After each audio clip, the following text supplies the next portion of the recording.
नमस्कार, आप देख रहे हैं एनएसडी टाइम्स, जहां आपको देखने को मिलती हैं पल पल की खबरें। मैं अंजलि हाजिर हूं आपके सामने इस खबर के साथ।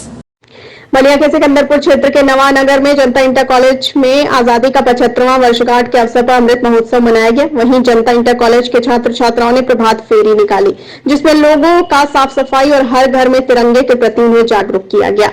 प्रभात फेरी इस दौरान बहुत ही हर्षोल्लास के साथ निकाली गई। इस अवसर पर जनता इंटर कॉलेज के प्रधानाचार्य विनोद प्रकाश सिंह ने कहा कि आज का दिन बहुत खुशी का दिन है। ये अभियान स्वतंत्रता संग्राम सेनानियों के लिए है, बलिदानियों के लिए। उसी के उपलक्ष्य में यह अमृत महोत्सव मनाया जा रहा है। आइए देखते हैं बलिया से हमारे संवाददाता डी प्रसाद की ये रिपोर्ट। एक एक बच्चा, एक एक नौजवान, एक एक बुजुर्ग, चाहे विद्यालय स्तर पर हो चाहे गांव स्तर पर हो, उसको मनाने का निर्णय हम लोगों ने किया था। और हमारे विद्यालयों में भी जो है 11 अगस्त से 17 अगस्त तक जो है आज़ादी का अमृत महोत्सव मनाया जा रहा है।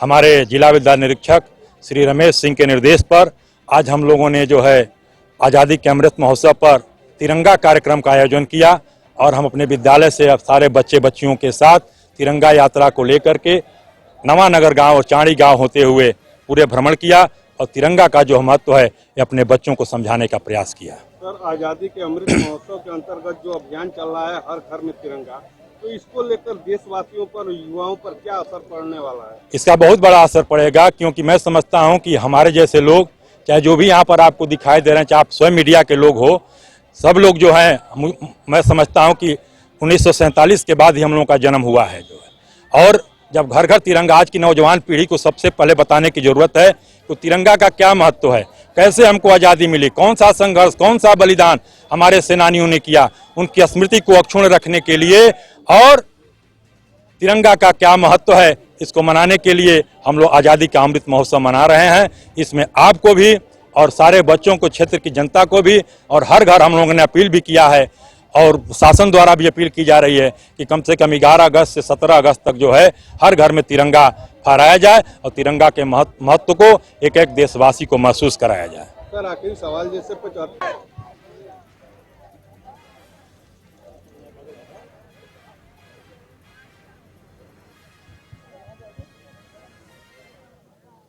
सर, आज पूरे देश में 11 तारीख से लेकर आज़ादी का अमृत महोत्सव मनाया जा रहा है। इसके अंतर्गत आपके द्वारा भी यह कार्यक्रम आयोजित किया गया, तो इस आज़ादी के अमृत महोत्सव के उपलक्ष्य में जो हर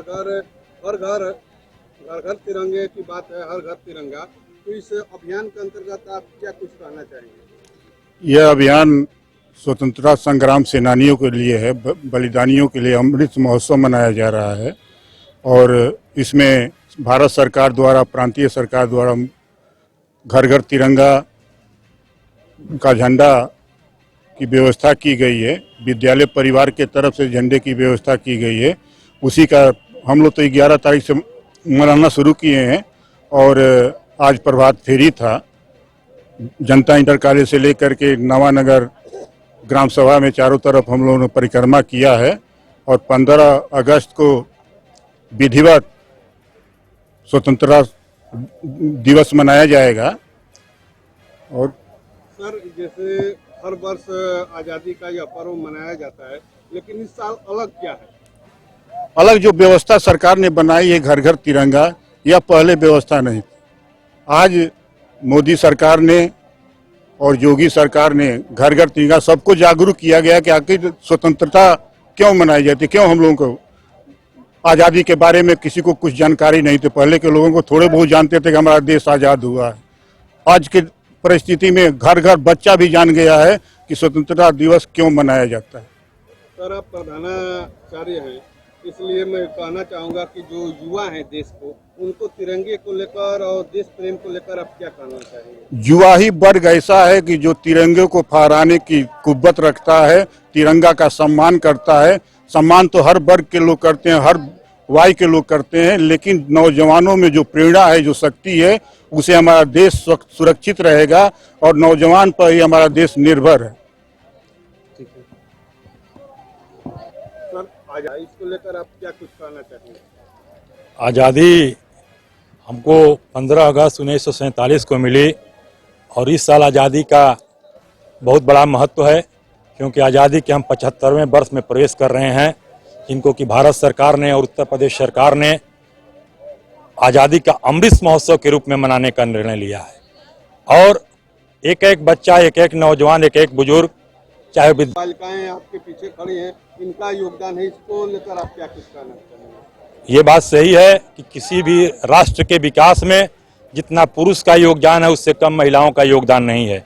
आप देख रहे हैं कि हमारे विद्यालय में जितने बच्चे हैं उससे कम हमारी बच्चियां नहीं हैं। जो बच्चों में उत्साह है उससे कम उत्साह हमारी बच्चियों में नहीं है। और चाहे आज़ादी के पहले से लेकर के और आज तक अगर देश को समृद्ध बनाना है, देश को में सबका साथ सबका विकास करना है, तो पुरुषों के साथ हमारी महिलाओं को भी आगे बढ़ कर के आगे आना होगा और इनको भी उस महत्व को समझाना होगा। बिना इनके सहयोग के कोई विकास का कार्य संभव नहीं हो सकता है। धन्यवाद आप सब। कार्यक्रम आयोजित किया गया है। विद्यालय के समस्त शिक्षकों, शिक्षिकाओं से, बच्चों से विनम्र अपील किया जाता है कि आप अपने घर में तिरंगा जरूर लहराइएगा। 11 से 17 अगस्त तक जो है आप अपने घर में तिरंगा लहरा करके उन शहीदों को, जिन जाने अनजाने जिन्होंने आपको आजाद कराने के लिए, जिस सरकार के राज में सूरज अस्त नहीं होता था, उस हुकूमत ब्रिटानिया को यहाँ से खदेड़ करके आपको और हमको 15 अगस्त 1947 को आजादी दिलाई। इसलिए आप सभी लोग अपने घर में 75वें साल में, आजादी के 75वें साल में अपने घर में तिरंगा जरूर लहराइएगा। और आजाद तिरंगा का एक लेख लिखा हुआ है, मैं आपको पढ़ करके सुना देता हूं। तिरंगा लहराते देखना हमेशा एक सुखद एहसास होता है। हाथ में तिरंगा लेते हुए हमें अपनी आजादी के महत्व का एहसास होता है। बलिदान की वे कहानियां याद आती हैं जो हमारे स्वतंत्रता सेनानियों ने दी है। हम यह कैसे भूल सकते हैं कि ढेर सारे लोगों की कुर्बानी के बाद हमें आजादी नसीब हुई है और हम एक आजाद मुल्क में सांस ले रहे हैं। आपने भी कभी न कभी हाथ में तिरंगा जरूर लिया होगा।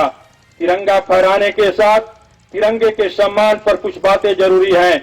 कुछ बातें आप खुद से तय कर सकते हैं, जैसे फहराने के बाद तिरंगे को उतार कर आपने क्या किया, यदि मैला हो गया तो क्या किया, तिरंगा फट या क्षतिग्रस्त हो गया तो आपने क्या किया। आपको पता ही होगा कि साल 2002 से पहले आम लोग केवल गिने चुने राष्ट्रीय त्योहारों को छोड़कर सार्वजनिक रूप से राष्ट्रीय ध्वज नहीं फहरा सकते थे।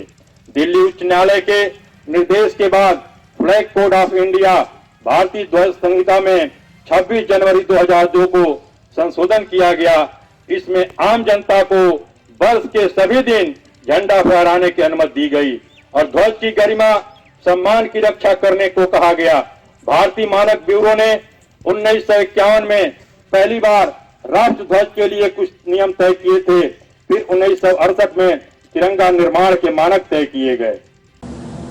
इस खबर में बस इतना ही। बने रहिए एनएसडी टाइम्स के साथ। मिलते हैं अगली खबर के साथ। तब तक के लिए मुझे दीजिए इजाजत। अगर आप ये वीडियो फेसबुक पर देख रहे हैं तो हमारे पेज को फॉलो करें और अगर आप ये वीडियो यूट्यूब पर देख रहे हैं तो हमारे चैनल को सब्सक्राइब करें और आगे आने वाली वीडियोस को देखने के लिए नोटिफिकेशन के आइकन को प्रेस करें।